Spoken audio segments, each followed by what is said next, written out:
नमस्ते, मी रत्नप्रभा दास ट्रॅव्हलमध्ये तुमचं सगळ्यांचं स्वागत. आता आपण तुळजापूरमध्ये आलो आहोत पंढरपूरमधून. ह्या हॉटेलमध्ये आपण थोडासा नाश्ता, चहा किंवा कॉफी घेणार आहोत.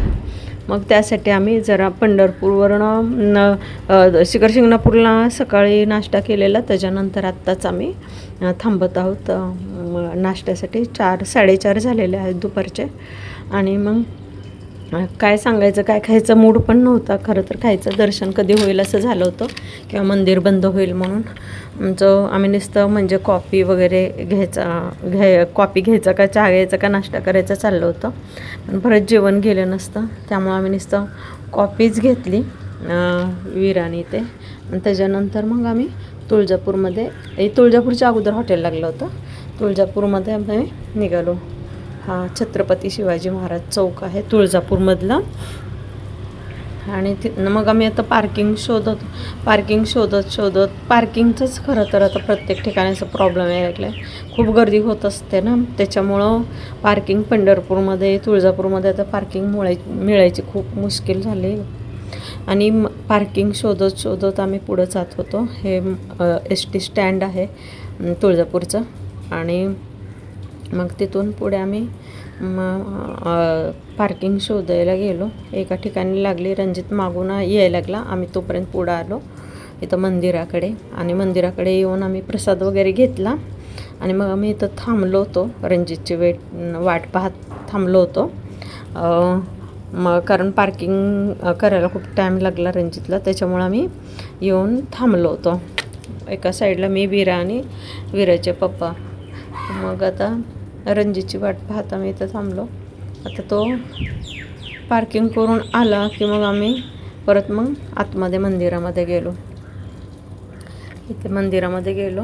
गर्दी भरपूर होती. डाव्या साईडला इथं दिसतं ते मंदिर आहे गणपतीचं, हे तुळजाभवानीचं मंदिर. खाली उतरून गेलो, फार गर्दी होती आणि एवढी घाई होती. दुसऱ्या दिवशी रणजितला ऑफिस होतं, त्याच्यामुळं आम्हाला गडबडीत आम्ही बाहेरूनच म्हणजे असं आतमध्ये गाभाऱ्यामध्ये तर आम्हाला जायला मिळलंच नाही, इतकी गर्दी होती. आणि मी साडी वगैरे घेतली होती. मला तर तेच विचारायला लागला की कधी मी देऊ साडी वगैरे, आतमध्ये तर जाता येत नव्हतं. मग हे बाहेरनं असं काय करतात, मुखदर्शन झालं की इथं एक देवीचा फोटो आहे आणि मोठा फोटो आहे, तिथं आरती वगैरे करतात.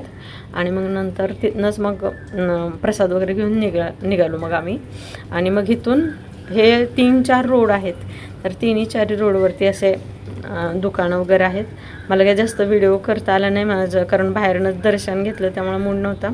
पण असं होतं की मी लग्नाच्या अगोदर जर ह्या वेळेस 1 तारखेला 1 जानेवारीला आम्ही तुळजापूरला जायचो. अनुताई माझी मैत्रीण होती, तर आम्ही तिचं माहेरच तुळजापूर आहे, तर तिथं मग आम्ही जायचो तिच्याबरोबर. जर 1 तारखेला पण फार छान दर्शन व्हायचं अगदी मनापासून खूप. पण आता सगळं म्हणजे घाई गडबडन, पहिलं इतकी गर्दी नसायची, आता खूप गर्दी व्हायला लागली. मग आम्ही इथं सगळं दर्शन वगैरे घेऊन आलो. आणि रणजितनी गाडी पार्क करून ठेवली होती. आला रणजित, मग रणजितनी गाडी आणली आणि मग तुळजापूरवरनं आम्ही डायरेक्ट ह्याला निघालो, मुंबईला निघालो. तर गाडी खूप लांब पार्क केली होती, बराच टाईम लागला यायला. तिथनं मग नंतर खरंच तर तुळजापूरची नागमोडी वाट एवढी आवडते. देवी पण मस्त डोंगरावरती आहे. नागमोडी वाट लहानपणापासूनच छान वाटायचं ती नागमोडी वाट. मग आम्ही पुढे असंच, आणि ग्रामीण भागात जे असं जाताना येताना लागतात ना ग्रामीण भाग, ते पाहायला मला खूप आवडतात.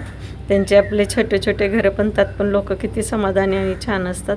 बंगले तर आपण सगळीकडे पाहतोच आहे, मोठे मोठे बंगले वगैरे. पण तुळजापूरच्या घाटामधनं पुढे मग आम्हाला असे छोटे छोटे गावं लागत होते. हे आपण नाश्ता केलेलं हॉटेल लागलं.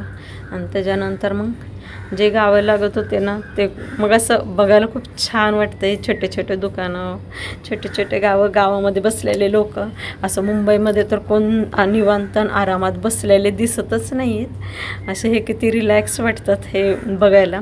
आणि खरं तर आणि हे घरं पण, ग्रामीण भागातले घरं वगैरे खरंच खूप छान वाटतं. आणि असं घराला त्याच्यामुळे मी जास्त तर हे शूट घ्यायचा प्रयत्न केला, कारण कधी आठवण झाली तर आपण हे असं शूटिंग पाहू शकतो गावाकडची आहे.